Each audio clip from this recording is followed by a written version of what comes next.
Hey everyone, welcome back to part 2 of working on my manifold. If you saw my video here a couple days ago, I uploaded part 1, but been busy hauling corn, so didn't have a chance, but sure enough got some time now, so I'm back here in the shed working on the manifold. I just got this, I got all these stud bolts all tightened back down, got the new manifold gaskets all put down in there. And so pretty much my next step is to get this carburetor up and going. Like I said on my last video, I'm not sure why, but it acted like the float wanted to stick in the thing and cause it to flood. In fact, I'm going to take and put my phone in my pocket right quick. You should be able to see.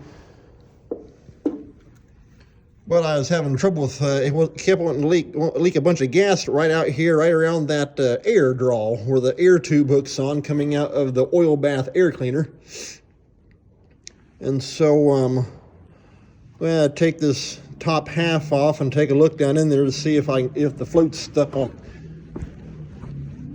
I don't want to come up or the needle valve stuck or something, I'm not sure.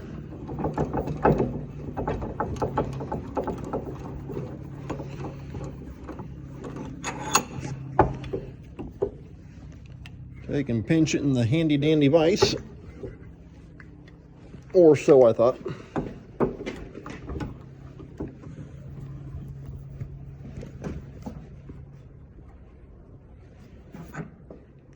Okay, I think that's got pinched in there for now.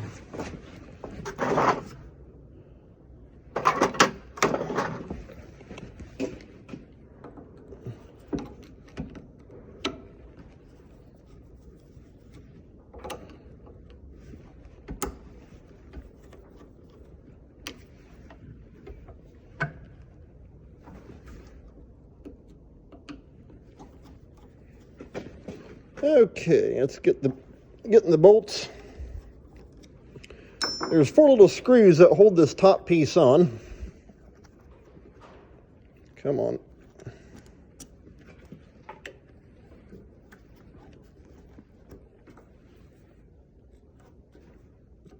And those back ones are kind of hung up just a little bit. Okay, that's got them coming loose.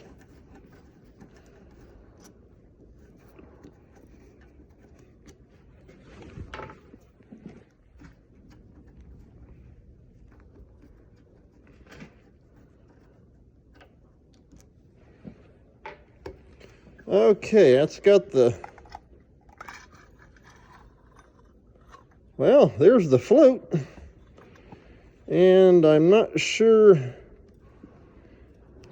I can see a little needle valve up in there, jumping up and down. I'm not sure what would cause it to stick and hang and just want to run a bunch of gas right into it. Unless the float is catching on that, the sides here in this bowl. There's still a little bit of gas down in there, but not much.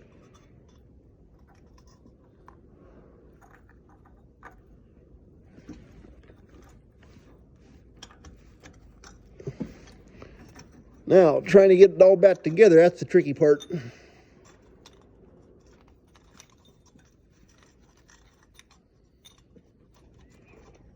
Well, get and keep it together.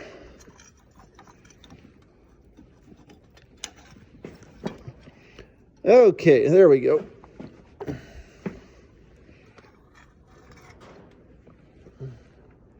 Well, everything looked good. I'm not exactly sure what was causing it to want to flood. I guess I had to put it back on the tractor and find out.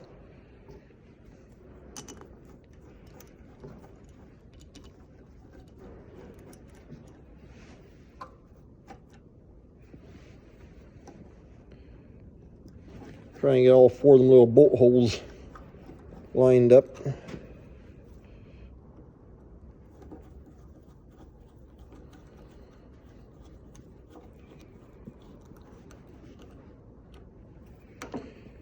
And yes, if you're wondering, I am actually both left and right-handed. That's why I run both hands, depending on which side or how convenient it is to access something. I run both hands. So on the farm, I can tell you one thing.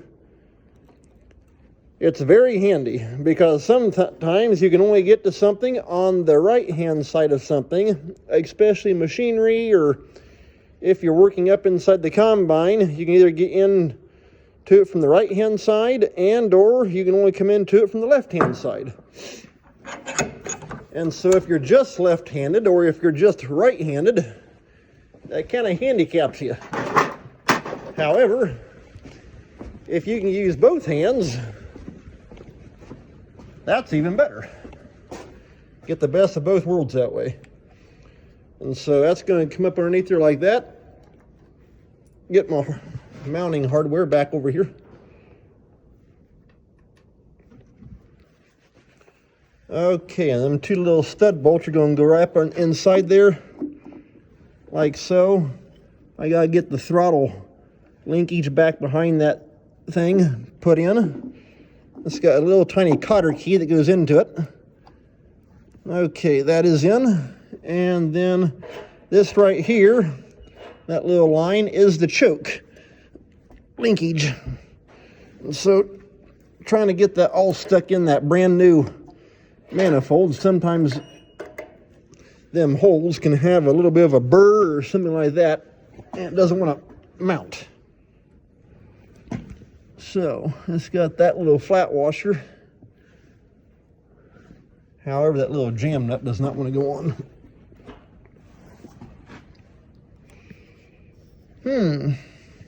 I think it might have jumped up good enough to be able to get that little jam nut started. Maybe. Okay, good, it did. Now we get the other one, and that should have that. In fact, I may actually have to end up breaking this up into two videos. It just makes uploading so much easier.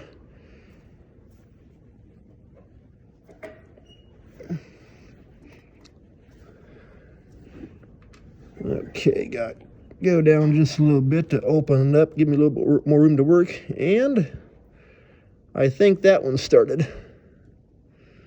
Maybe. Maybe not.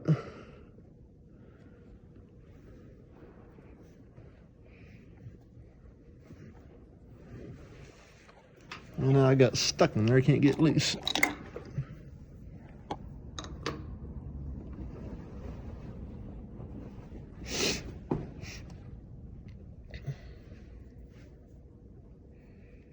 Okay, well, for some reason that little jam nut is a thicker walled one than this other. I think they're both 5/16, only this here is just fatter diameter on the outside. The ID is the same, pretty sure. But one takes a 1/2 wrench and the other one takes a 9/16. And so I'm actually going to have to get another little jam nut on that to take and make sure it's all tightened in there good, but at least I can go ahead and get this one here tightened up anyway. Get it pulled in.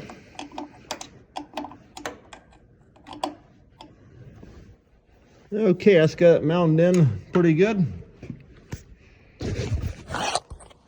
And so I'll have to take and get lined up here, get this air tube put in.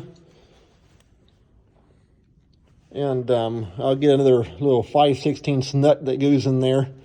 Like I say, it just needs one that has a thinner outside sidewall.